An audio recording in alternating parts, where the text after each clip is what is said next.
it struck me as a kind of Weird Fishes vibe. Yeah.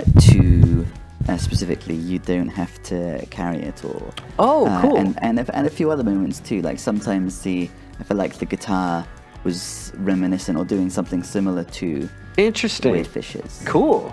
That's awesome. Yeah, I love that song.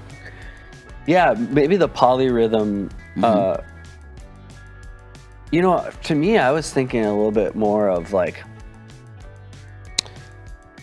I guess, yeah, like I don't know. What was I thinking? Thinking more like Tom Petty during that song. But I can say, yeah, because it's kind of reverbed out guitar. Yeah. Like the ding ding ding ding kind of yeah. I could definitely I think that's actually Evan's favorite song on the album. Evan was like track Evan 6. Fox, bassist. Evan Fox, yeah, he was like, that's my favorite song on the album. And I was like, cool. It started out as a country song. Could you talk about the transformation of it from the country Yeah, so song that to- started. It just started as acoustic guitar, and it was just like cowboy chords, like D A. Yeah. It was just like not like it just I guess like not like a country song as in like it just had it was just basically like acoustic guitar and I was sitting in my gazebo and I was just like writing and just whatever on an acoustic guitar and kind of like so it just kind of it transformed for sure. Like I was like, it needs a faster beat and that's where I guess and that beat is kind of like more faster, like up tempo, faster. Yeah, with like something slow halftime behind it. I think that's probably where the Weird Fishes thing kind of comes in because the it's slow halftime. yeah, because it's like there's a fast beat on like something that's very different rhythmically. It's not following that fast beat. So And then there are these random fills. yeah, Drum fills. Yep. It is a really interesting track. Yeah. And then the lyrics there are about it comforting you when you were sad, it comforting you when you've given all you had. So there's this sense of depletion, people really needing to have this opportunity to be in the same place. Maybe that it could be the social connection, the being together. Maybe that it could be the music. Yeah. Right. There's this yearning for connection. The it. Yeah. Again, whatever the it is. Yeah. It's a clown with balloons. That's too obvious. I mean, right? I got that. Actually, when we did the album cover with the balloons, I was like, I want red balloons, and Brooke was like, that's way too much like it, like the actual That's it. scary. Yeah, it's scary. And I'm like, yeah, okay. Also, I think there's some, but yeah. So we went with the pink. We went with the pink balloons. And I was thinking like 99 Red Balloons too. It's such a great song. Yeah, absolutely. But yeah, the balloons were.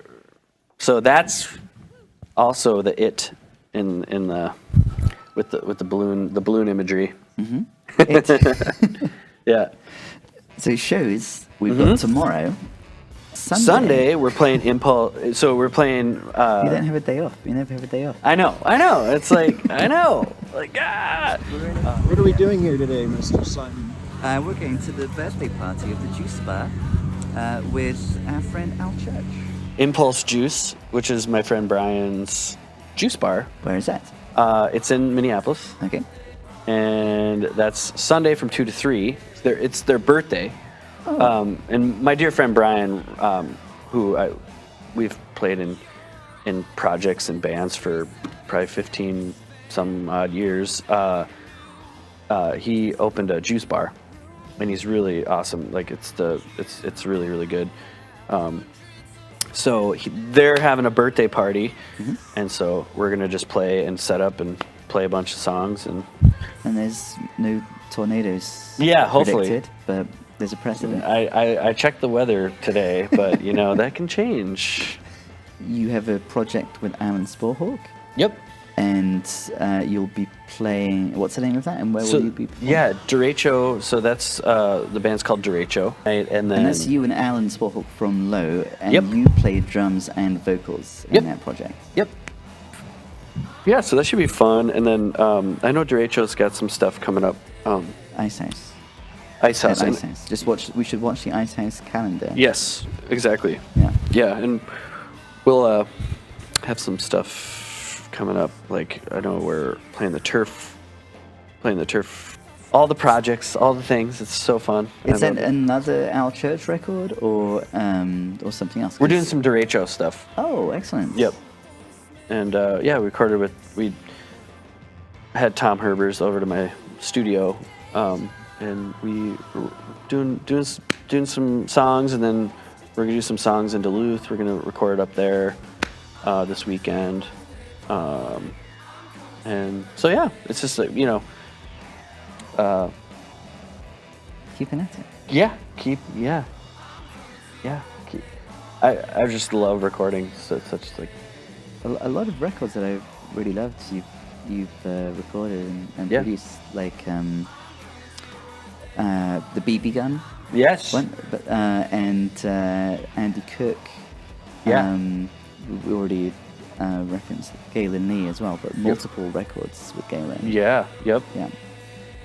So it sounds like there'll be lots of scope for you to return here to talk about lots of other things.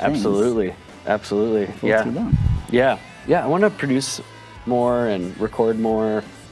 It's something I've always loved doing. Mm-hmm. But during the pandemic, I really dug into mixing and mastering and just like being a one-stop shop. Yeah. Because Very cool.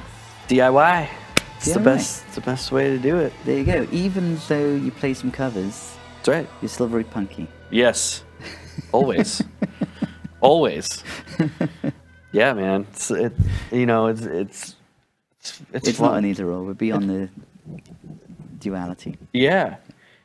Yeah, if you would have told me like 10 years ago that I'd be like recording my own records and doing everything myself, I would have been like, really? I don't know, Including the like, mastering. Like, yeah, yeah. like everything. I did the music video for like, like How did he do that? And we didn't talk about the music videos, but Yeah. there's lots of people dancing. There's like the pink the stuff emanating. from from them. the colors like the purple and How did that come about? yeah, just I don't know. It's kind of been messing around with video editing, and I've always been interested in like illustration and drawing and stuff, and something I want to get back to. But it's like I definitely love like drawing, and I used to love it, and I used to do it all the time, but I kind of try with the music. The music video part is kind of scratching that itch a little bit to Yeah. like draw or design. Yeah, it's an opportunity to create a second piece of art. Yeah. That Accompanies. accompanies the first piece. Yeah, Right, I've which been is all, making- it's kind of my, I don't know, it feels kind of weird because it's like all basically like my vision of, because I've worked with a lot of directors and people that have done music videos, and it's been amazing. Yeah. We've collaborated on stuff, and so I still want to do that. It's not like, this is a more solitary, thing in the moment right now, but I hope to like collaborate and do, Absolutely. and like get back to doing those things with other people. And Totally. So- I'm about to put out a record, and I made I'm making one music video with a director. Yeah. And then I, like you, made a couple of DIY ones with Yeah. an animated gremlin. nice, He'll be seeing the light of day before too long. Speaking of fantastic! cartoons I and can't wait to animation. see. Yeah, I can't wait to hear all the stuff that you're doing with Yeah, like. the record is called Hum. Hum. Yeah, I Hum. love it. And I love it the goes with title. a book called Her Hummingbird Heart, which is all about how you can harness creativity. Yes. And which came about through these conversations, the Back to the City conversations, Yeah. which effectively are long-form conversations about harnessing creativity. Totally. Yeah. That's so the book, when's the book coming out? Book's going to come out probably at the end of the year, because I wasn't initially planning the book about harnessing creativity to lead to me harnessing creativity in the form of making a record. Yeah. And so once it did, then I'm completing that whole process and including anecdotes and evidence about creating planning a record release, Yeah. and making a music video, DIY to go with the pre-existing. Isn't that crazy? So that I'm weaving all of that into the book. Sure. So the book will at least get up to the record release. Yeah. And the creation of the present videos and so on. So it wasn't initially about music. It was about music. It was? It was. Okay. It's about harnessing creativity and the fact that they're like in the artist way. Everyone is creative. There are different blocks to creativity. And the premise in Julia Cameron's Artist Way is that there are exercises, writing exercises and so on, Yeah. that we can do Yeah. to remove those blocks. And there's a workbook that I've made that goes with the book called Writing Exercises to Help You Harness Your Hummingbird Heart. So it's all about sparking creativity. Yes. There's a lot of reference to the various Back to the City interviews and people sharing, as you've been doing today, Yeah. Yeah. about their experience of sparking creativity. And the songs on the record that came about through my committing myself to the same songwriting practice as Sarah Morris, who's a case study in the book. Yeah. The songs, as well as being prompted by that songwriting challenge, are all they're exploring 10 different threads that are woven throughout the book as well. 10 different aspects of wholehearted living. That's great. Yeah, I'm excited about it. Thank you for being interested. Absolutely. I'm always interested in what sparks people. You know, that's the important thing is like, why, why do you, or like what, all of a sudden you have this idea, and you try to think like, okay, well I have this idea. Is it an original idea? Is it something that just like is like coming to my brain and I'm like catching it, Right. Because it's. Have you read the book Big Magic by Elizabeth Gilbert? No. She, what you're saying about ideas, Yeah. really fits with what she says about ideas. She effectively says that she has a theory of creativity that is unapologetically based on magical thinking, and specifically Sure. the idea that ideas are sentient, Yeah. and that once an idea has chosen Al Church, Yeah. the idea that, oh, this can be a concept record about party sounds from another room, Right. either you can see it through with that idea, Right. like commit like you would do in a relationship with a person. Yeah. Commit to that idea. That's a huge. and That's a huge thing. Yeah, and having it become a record Right. and a music video that's Yeah. all conceptually related. Right. And then you can have a wonderful marriage with that idea. Right, exactly. But if you give up on the idea, then Right. the idea will go along and find someone else to work with. Right. Right. That's super interesting. Yeah, and I believe in that stuff because just the like you have to commit to like it's so many things. I've talked to so many songwriters. They're like, I got these 10 songs. They're sitting on my hard drive, and I'm like, why aren't you just putting them out? Right, and then move on to the next thing. Move on, because Then put something the else. stagnation doesn't. You're right. It moves on to a different. It's like the spark will find you, and then okay, well, if you're not going to do anything with it, like somebody else will do it. This idea of committing to a practice is crucial in the book on creativity when it eventually comes out. That's awesome. And That's I can't wait to read that. It's and part of all this is the inspiration, right? Like we don't make money playing like I certainly don't. You know, like and it's like I make money doing this, for example. You know, like putting out records, like, you know, it's not this financial thing it used to be, and it's you do it because you want to inspire other people, and you want to like here. Okay, well, this is my idea, and you know, hopefully you can listen to it and be like, well, cool. I want to like, you know, I tell people all the time, like, it's not, like, you can do anything. Like, you know, like you can mix your own record, you can master it. You can, if you have a microphone and interface and a computer, like, document stuff. I mean, it might not be like the greatest, like, you might need to like have some help doing it, but it's just, there's so much that you can do now that it's like, there's no excuse anymore to not put stuff out if you're a songwriter. Yeah, and on the other hand, another way of looking at it is there's less obstacles. There's less. Right. The other side to there being fewer excuses is that, well, there's fewer excuses because there are fewer obstacles. Right. But some of these obstacles are what William Blake would call mind-forged manacles. Yeah. And that's, for me, a recurring thing that comes up in these Back to the City conversations, and that becomes central to the book. Yeah. The idea that that's to be taken as a given, that there will be these, you know, this, like, you know, the inner voice, the inner critic, that says, who are you? Or Brené Brown writes about shame tapes, the tape that plays and says, you can't do this thing, and then when you just say, well, here I am, despite the tornado, doing the thing. Right, exactly. And then the voice is, well, who do you think you are? Hubristically doing that. Yeah. Who gave you the right to do that?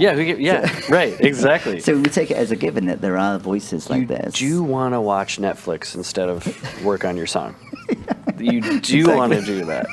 That's like, you know, like, that seems a more meaningful thing. You know, like, like, you'll feel it's more like, fulfilled if you like there's, don't express yourself. You know, it also deadlines. You know, deadlines. There's so much of creativity that is actually like super practical, and people want to live in this. I agree in like the magical thinking, but there's also this like worker bee, like, in order, you have to be disciplined if you want to get to the magic. Yep. And so, you know, absolutely, the book that really hits that nail on the head, a book on creativity, where that's essentially like the worksheets. Sorry, you were talking about the worksheets and stuff. Oh, there's a book but called How to Fly a Horse. Oh, okay, cool. Which is another book on creativity and invention. Oh, yeah. And essentially the thesis of that is that there is no magic. It's work. And if and the person who like who sits down at their writing desk to write, say, what Julia Cameron calls the morning pages. The person that does that will, through just being there, not being dissuaded by these inner voices. Right. They'll show up. The idea will meet them, and it's interesting. There's a kind of discipline. Oh yeah. But it's not overly regimented. It's not like I'm going to sit down and complete this task in the next 2 hours. Right. It's I'm going to sit down and make some progress and be responsive to the idea. Exactly. Yeah. Yep. It's you have to be patient. Like, it's like, you know, you can't just like you're not going to write a song or you know, it's not a quick like, oh, it's going to be an hour, and like, I mean, sometimes it is. Like, sometimes the spark is like 2 minutes. That's what beautiful. Not to like go back to like Beautiful Promises, but that is literally the example of a spark. That is, you know, that's it. Are we? I think we're. But anyway, but it's like. That was a beautiful spark. R2D2. But that's the spark. You know, that is showing you like basically like 3 minutes of an idea that just is free forming coming to your brain. But it took time to put context to it. Like it's like you have to put chords and you have to put melodies and rhythms and stuff. And it's like, for me, that's like the easy part. It's like, yeah, put a that's in this key and has this like this is a melody or kind of like wanting to sing and like go with it. Like, it's like, don't fight it. The more you fight that stuff, the more you're like, oh, this isn't like, this isn't good. Like kind of what you were talking about, with some of these, like you're constantly battling, like, it's like, oh, is this even good? I don't know. Like, Right. Like a couple weeks ago and just before the record was out, like I was like, is the song any good? Or, you question yourself all the time. And so, but you have to go, like your initial, like there's a reason that you pressed record. Right. There's a reason that you're like, no, this is a cool song. Like, and I know this is a cool song. Yep. This, for me, as we're just talking about creativity and honoring and fostering, kindling that spark. Yeah. For me, it's crucial to take as a given these voices of self-doubt and the shaming voice. Yes. Yeah. We take that as a given, and that comes as part of the human territory, for better or worse. The book Atomic Habits is helpful with this too, like creating an environment where that encourages one to show up and, okay, I'm going to be here to do this thing, to do the art now. Right. And I'm going to have moments of self-doubt and I'm going to continue doing the art. Right. And one of the song that I made the music video for with the little gremlins, they are the Shame Gremlins. And the song Shame Tapes and Gremlins kind of takes this idea that there will be these critical inner voices. Yes. And rather than trying to kind of shut them up, which is a recurring in lots of these books on creativity, like in Brené Brown, in the book Bird by Anne Lamott, there's this image of like taking that criticizing voice, imagining it's coming from this kind of absurd cartoon character, like a silly little mouse or something, and then taking that and putting it in a jar, and then putting a lid on the jar and suffocating it perhaps even, killing it. And for me, I feel like we do understandably want to kind of kill that part of us. But a key kind of conclusion or contribution in this book that I'm writing is trying to find ways to kind of bring love even to that part. Totally. Because it's not going to work to kill it. That's a part of me, and it thinks it's protecting me from something. Right. So the lyric in the Shame Tape song is, I want to meet the gremlins and ask them why the tapes are playing. And the song is kind of like inviting a party. Absolutely. So that this little self-doubting voice doesn't have to be stuck in whining protection mode. It can become a kind of zany gremlin that gets to dance at the dance party. Well, then it can evolve. Totally. And that's the thing. That mechanism is there for a reason. Love on him and it's ask good. it, like, what are you doing? It's almost like what are you trying to protect me from? Yeah, Thank you. exactly. Like, thank you. And you're not being particularly helpful right now. I love you, gremlin. I love that. The gremlin. That's a cool image, and it's important. That's that critical. I mean, that's part of your critical thinking, and and it's super, like, to be, especially with lyrics, to be able to go in and be like, that lyric sucks. It could be better. Those I feel like with writing, with actual words and things, like, you have to have that. And then sometimes with music you don't have to. Like, sometimes I feel like people think about that more, have that critical gremlin when it's talking about like arrangement and chord progressions, and that's when you're you're crossing the wires. Right. This Like- is rubbish. This is just DNA, the cowboy. Yeah, chords. this is we're in the key of G, and I go to the 4 chord, and then I go to Yeah. the 5 chord. What am I doing? I'm just playing the 12-bar blues. Yeah, I'm just playing the 12-hour blues. Who Yeah. am I? What am I doing? Yeah, what am I doing? Yeah, what am I at Famous Dave's? You know, like at a barbecue place. But yeah, you know, it's like you, like if you that you can spark new things if you know if you work with that gremlin. I think that's a great point. That Not trying to kill it. Not trying to It's kill key. it, Like, but record, just starting point. Yes, it let it exists. be there, It's but- not our yeah. favorite voice. Yeah, that's but interesting. Try befriending the gremlin. Yeah. See whether the gremlin can have more fun and experience. Yeah. The joy of if you're participating. narcissistic, you're gonna kill it. Right? If your ego is so big, Yes. that you think that your songs are the best, or that you know, I'm not gonna play a cover song, or you're Right. gonna stifle yourself. You're killing that thing, and you're just like, all right, like going full on, like, all right, this, you know. Right. But that it is true, I think, and the voice won't go away if it's ignored, yeah, or if there's the attempt to yeah, kill it. And that, for me, that I'm really interested in this form of therapy called internal family systems, which Alanis Morissette, I think not coincidentally a musician, Yeah. wrote the introduction to the newest book on internal family systems called Wow. No Bad Parts. And the premise is that essentially, there are multiple fragmented parts of each person, and in this like part that we're calling the critic or the gremlin, Yeah. is one of them. Yeah. And there are no bad parts, like you were saying. It's Yeah. evolved to protect me from embarrassing myself. So, Right.